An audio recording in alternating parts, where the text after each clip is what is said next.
Hello everyone. For this video, I'm going to talk about Laravel file storage. We might need a couple sessions to go through all the basics of file storage. So in Laravel application, more or less, we want to write some data to some persistent storage. The most common way or the most common interface we use is the file system. Laravel also provides us a very powerful file system abstraction. So let's have a quick look into the configuration and the implementation so that we can see how we can use a file system, how we can use different storage service, not only the local file system, but also the AWS S3 or even FTP, such file storage solutions. Okay, firstly, let's look into the project we have been using for so many videos. What we are going to look into is the Filesystems.php, this configuration file. This is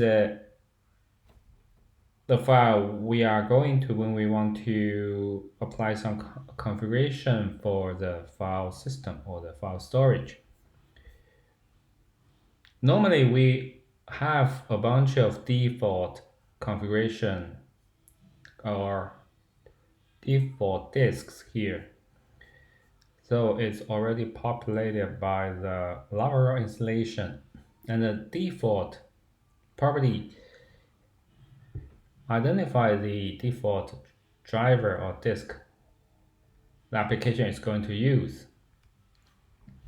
In the disks, we normally have local public S3, these three drivers or the three disks. The local means the local file system. The root will be the storage path app. This storage path is a helper function. It gives us a relative path to the storage folder in the application's root directory. So we can look into this is the project root. If we look into the folder structure, we can see here. So this is the storage folder. So this is where the storage path helper function will return us.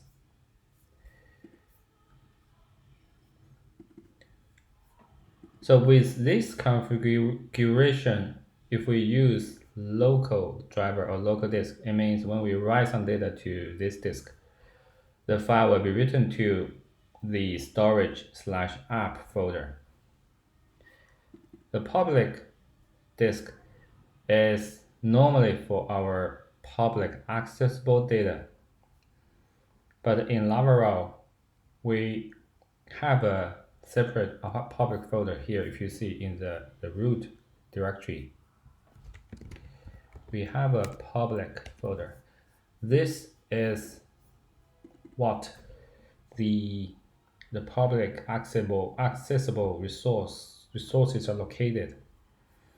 So it's not the same as the path storage path app public. This function called returns. So the path returned by this function called the app public storage path is something here. So it's as I just said. So this function storage path helper function returns a relative path the path relative to the storage folder in the project root. So it's here app public. So this is where this function call returns us. So this is the root of the public disk. If we write any data to this public disk, the data will be stored in folder storage/app/public. Okay, there are two different public folders, so it might be confusing. In the root directory, we have a public folder here. If you see there's a file robots.txt, this is public accessible. So we can try it here. Say, I think we can we can try it here, public.txt. If we send request, yeah, we can see the response. So user agent and disallow. So this is a robots.txt, public accessible. So if we write any file to the app/public folder in the storage root, it's not public accessible. We need to link from the public accessible folder to that storage one. So it's pretty confusing. So straight into this part, the links. So this is a concept in the file system. We can link any folder. We can actually, this is to create a link, the symbolic link within the application context. So this configuration means the storage folder in the public accessible folder will be pointing to the app/public folder in storage root. This link doesn't exist until you run you see here, the storage link Autumn command. So I'll show you here. So such link doesn't exist. So now I'm in the project root. If we see the content of the public folder, there's no link. Now I'm going to run public php artisan storage link. Now you can see a link has been connected or created. Then let's see the details here, public. Actually, so you can see there's a storage. This is not a real folder file. It's a symbolic link. It points to the storage/app/public. Now, once we or the application writes any file to the storage app/app/public folder, it will be public accessible from the public storage folder. Now let's try to make something pretty simple.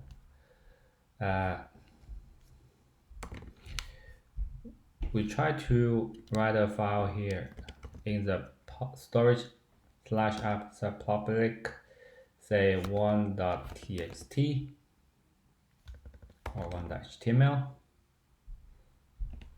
and put h1 hello.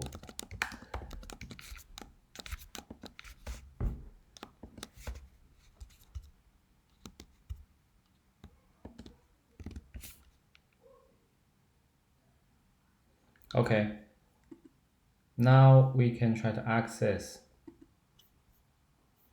Remember, what it points to is from public storage to the storage app public folder. So we need to use some URL like storage 1.html. So that's the URL. We need the storage part in the URL. So that's the folder in the public accessible public folder. Okay, so this is how we can link or create symbolic links within the Laravel application context. You can surely manually create these links, but it's not manageable, it's not migratable. So in the future, if you want to migrate some of your application to a different place, you may have to repeat your manual steps. But instead, if you configure here in the Filesystems.php configuration file, these steps can be easily re-executed by PHP artisan storage link command, something like what I just did. Okay, so this is the file system configuration.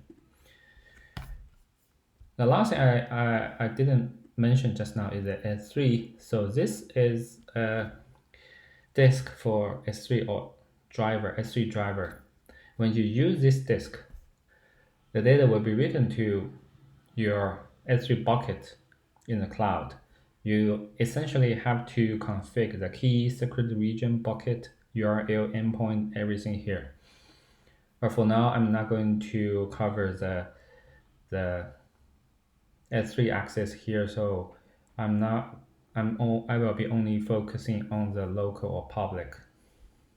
If you are interested, you can follow the documentation and give it a try. Now I'm going to show you how we can write any data to the file system in the application. First of all, if you want to access the storage, what you can use is the storage facade. I'm going to use the same request and do some testing here. So this is the API/message transfer, which points to the message controller transfer function. So here I'll try to write some data to the disk. So we can use storage facade. You see here it's just imported. Here we can say disk with a parameter. Let's try to use local and see where it's stored. Now you'll be given a storage instance, and you can make a function called put. This is the easiest one, simple one, with a relative path to the root of the local disk. Again, let's look into the file systems. The local disk has the root storage path app, which is the app folder in the storage folder. Again, it may be confusing. I will show you now where it will be. Let me try to add tilde.html. Add a pretty simple one. Now we are going to write something h2 welcome.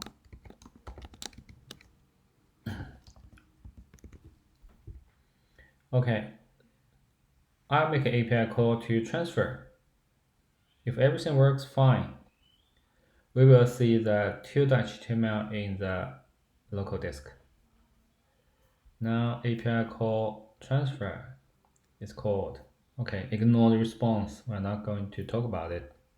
We have covered it in previous video. What we are going to see is the storage folder. So we just said we are using local disk. The root will be storage app. That's because in file system we define this, so you see storage path app. So this is the root of the local disk.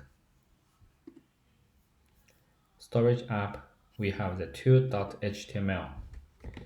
We can see the content should be hello, no, welcome. Yes. So this is how we can use a disk.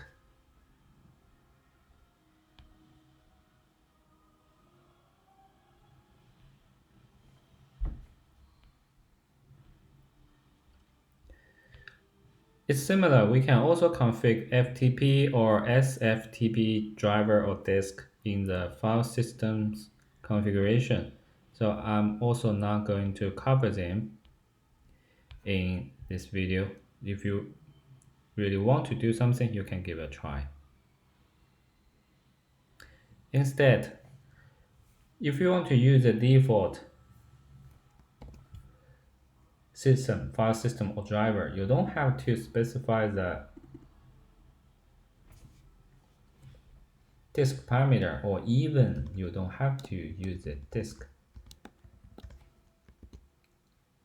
function call to get a storage instance. Instead, you can use the put function of the storage of thought. It can also, let's make some changes. 3.html. So s3 welcome again. So this is how I can write the content to a file in the default disk. API call again. Now let's see. Yes, in the storage/app folder, we have 3.html. So this is how we can write some content to a file in one of the disks we configured. We don't have to use the pre-configured disks. We can also build a disk on demand or on the fly. Say we want to, this is, I'll show you, actually, I show you example here, disk. We still use storage of thought and build a on-demand disk. So we can say driver, we call it what? Temp. We will try it. And on the root, you can say temp. Okay. Now let's put some content to a file. Put, say, temp.html. Temp. So we write some content to the file. Let's make the API call again.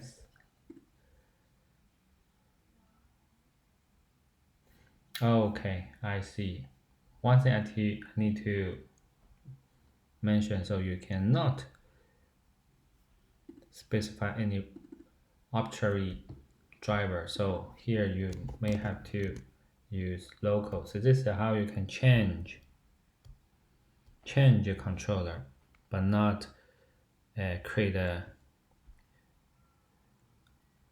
unaccepted one. So this is something we need to learn from this session.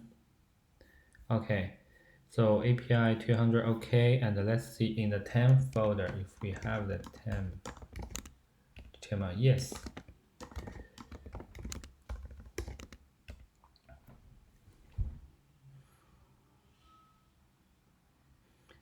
Okay, so this is how you can create a disk at runtime. So using a given configuration. So without that configuration actually being present in your file systems configuration file. Okay, so this is how you can write something to the disk. Now I want to fetch something, some file. Okay, we already write something. Let me remove this part. Now we can use storage thought and get. So this is where we can get some file content from the disk. If I remember, we have a couple files that we can use. So 2.html. So we use 2.html. Here we can get some content. Then how about we return it? Okay, now let's make an API call again. You can see here, it's exactly the content of what we see. So this is the content of the 2.html. We can also preview, yes. Okay, it's pretty simple. So this is how we can get some content or retrieve some file. We can also determine if a file exists before we read the content from it. We can say exist file.html.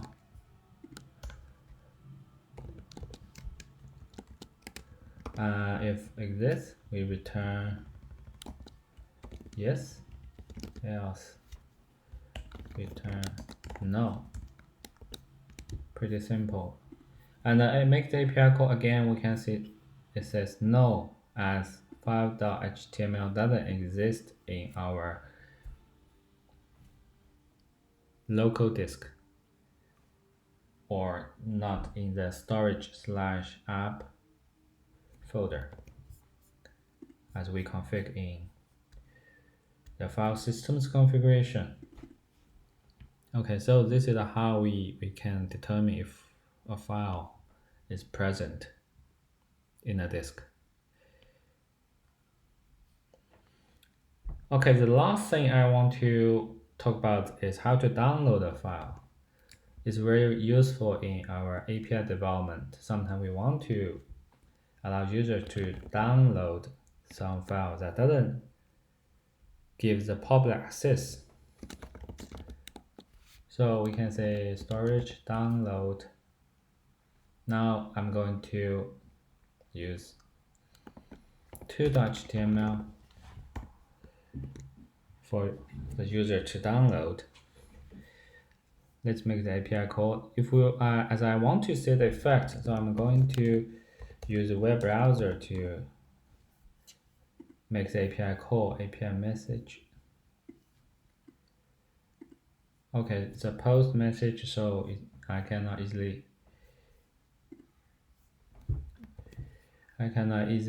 do it in the browser. So I'm going to change a bit. So we'll change it to get.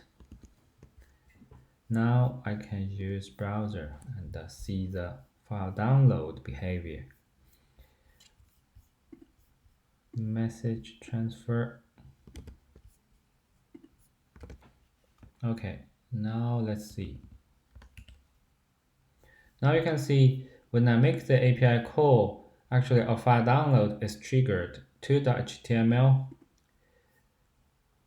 is downloaded, and if I open a file in the browser, you can see the HTML markup, the tiny markup I just created. Okay, so this is how we can use the file systems and how we can write data or retrieve file from the disks. And the key point is the file systems configuration file. This is where we can configure disks for our usage. I just mentioned, so we cannot make any arbitrary driver as we want. So we need to follow the drivers regulation here. So supported drivers can only be local FTP, SFTP, S3. So these are supported drivers. Just now I built an on-demand disk. So I need to use local instead of any other name like temp. It's not supported by Laravel framework. Okay. I think that's it for today. So you can see we have two disks, local and public. Both of them use same driver local. So this is why we only need to use one of these four drivers. Okay, maybe I talked too much. I think that's it for today. We talked about the file systems, the basic configurations, and the basic usage. I think that's it. Yes, if you have any question, feel free to comment below. If you feel it's useful, remember to thumbs up and subscribe to the channel. Thanks for watching. See you next time. Bye bye.